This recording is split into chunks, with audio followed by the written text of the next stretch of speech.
This man quietly built one of the most powerful tech companies in the world. He co-founded OpenAI, the creators of ChatGPT. Then, in November 2023, he was fired. No warning, no detailed explanation, just removed. What followed was 5 days of unprecedented corporate drama. Nearly 700 employees threatened to quit. Microsoft CEO Satya Nadella personally intervened. The global AI industry held its breath, and just 120 hours later, Sam Altman returned.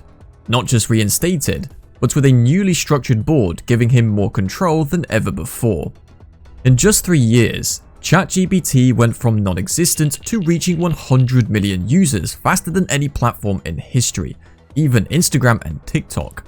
By 2023, OpenAI was valued at $86 billion, making it one of the most valuable startups on the planet. Who is Sam Altman? How did this college dropout become the de facto leader of the AI revolution?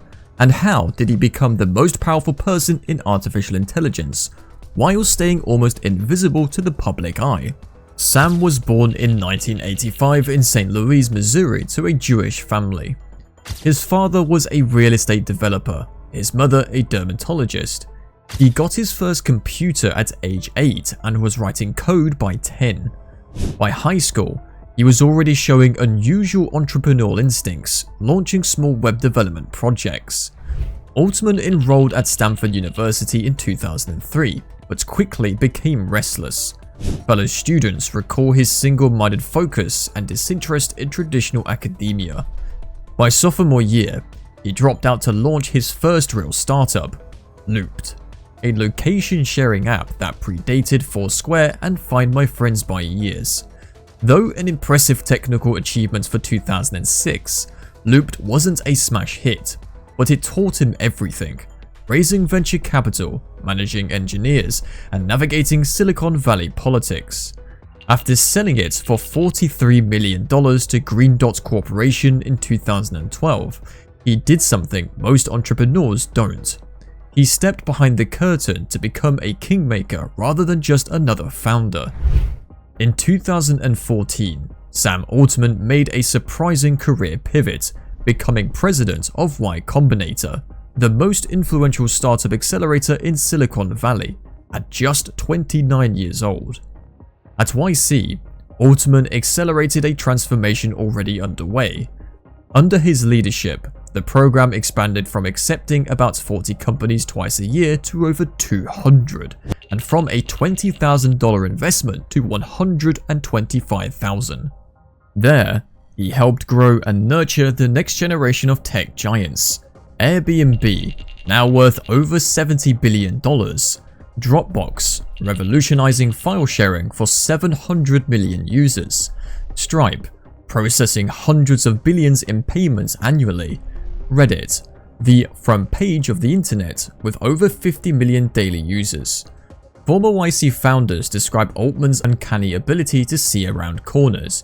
As one entrepreneur put it, Sam doesn't just predict the future, he recognizes patterns that make the future inevitable. His influence grew through his widely read blog and the How to Start a Startup course he created at Stanford, which became required viewing for entrepreneurs worldwide. He didn't just build companies, he built an empire of innovation, and he did it by teaching a generation of founders to think bigger, much bigger. Q, YC demo day footage, founder interviews, Altman speaking at events, pages from his blog posts, Stanford lecture clips. But Altman had his eyes on something even bigger: artificial intelligence. In December 2015, he teamed up with Elon Musk, researcher Ilya Sutskever, and others to found OpenAI, a non-profit designed with a specific mission: to ensure artificial general intelligence would benefit all of humanity. The mission was idealistic: make safe AI open source, transparent. But that mission would evolve. The first major pivot came in 2019, when OpenAI announced a capped profit structure, limiting investor returns to 100 times their investment, still potentially billions in profit. Musk resigned from the board, later citing disagreements over this commercialization. OpenAI began releasing increasingly powerful models. GPT-2 in 2019, which they initially delayed releasing due to concerns about misuse. GPT-3 in 2020, 175 billion parameters, showing unprecedented language capabilities. DALL-E in 2021, transforming text prompts into stunning images. ChatGPT in late 2022, reaching 1 million users in just 5 days. In 2023, Microsoft deepened its partnership with a reported $10 billion investment, giving OpenAI unprecedented computing resources. The academic labs that once led AI research couldn't compete with this capital influx.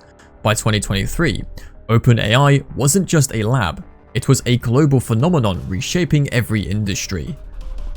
And then, the coup. On November 17, 2023, OpenAI's board abruptly fired Sam Altman. Chief Technology Officer Mira Murati was named interim CEO. The board's statement cited only that Altman was not consistently candid in his communications. What happened behind those closed doors? The board consisted of Greg Brockman, OpenAI's president, Ilya Sutskever, chief scientist and co-founder, Adam D'Angelo, Quora's CEO, Tasha McCauley, entrepreneur and adjunct senior management scientist, Helen Toner, Georgetown University's CSET director.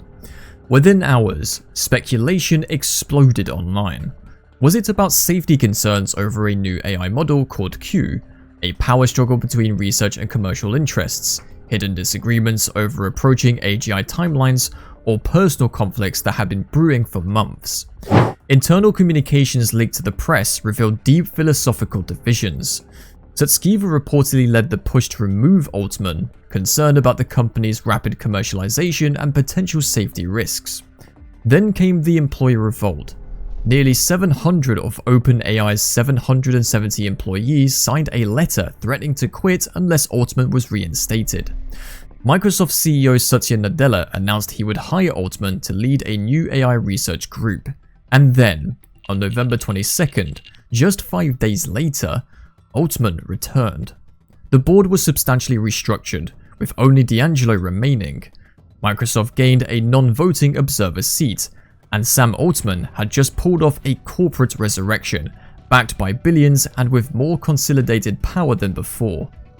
Sam Altman says he wants to build safe AI, but he's also racing toward AGI, Artificial General Intelligence, a technology that could fundamentally reshape civilization. In congressional testimony, Altman has advocated for AI regulation, calling it essential. Yet critics note OpenAI continues deploying increasingly powerful systems before such regulations exist.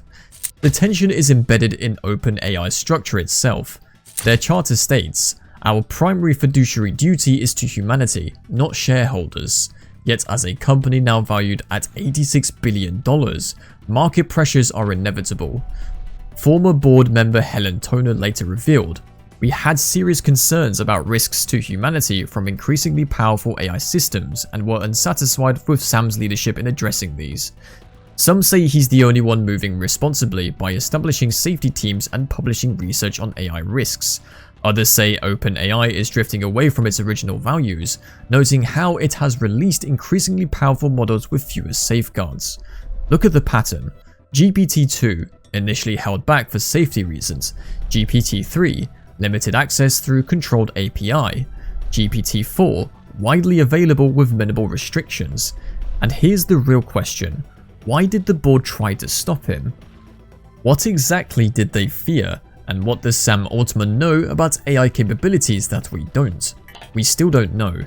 Today, Altman controls tools that are reshaping education, business, media, and how we think. OpenAI's technology is embedded in products used by over 1 billion people worldwide. He's backed by Microsoft's $3 trillion empire, supported by Silicon Valley's most powerful venture capitalists, and advised by some of the most influential scientists on Earth, including Nobel Prize winner Yoshia Bengio and AI pioneer Geoffrey Hinton. His influence extends far beyond technology. In 2023, he met with at least 30 world leaders and testified before the US Senate. He's shaping policy that will govern AI for decades. He's launched WorldCoin, a controversial global digital identity system that has scanned over 2 million human irises. Critics call it biometric surveillance, supporters say it's preparing for an AI-dominated future, but power over AI, over the next phase of humanity, should never be centralized. The Roman philosopher Juvenal asked, "Quis custodia ipsos custodes?" Who watches the watchmen? So the real story isn't just about Sam Altman. It's about us.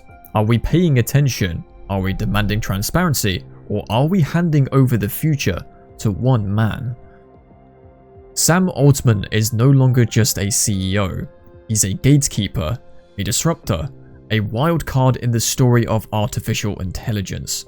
Whether he's remembered as a visionary who safely guided us into a new technological era, or a cautionary tale about the dangers of concentrated power, depends on what happens next. In 2018, Altman wrote, "We can imagine a world in which AI systems can be reliable and beneficial, and their value distributed fairly. The question is whether OpenAI, and Altman himself, can deliver on that vision."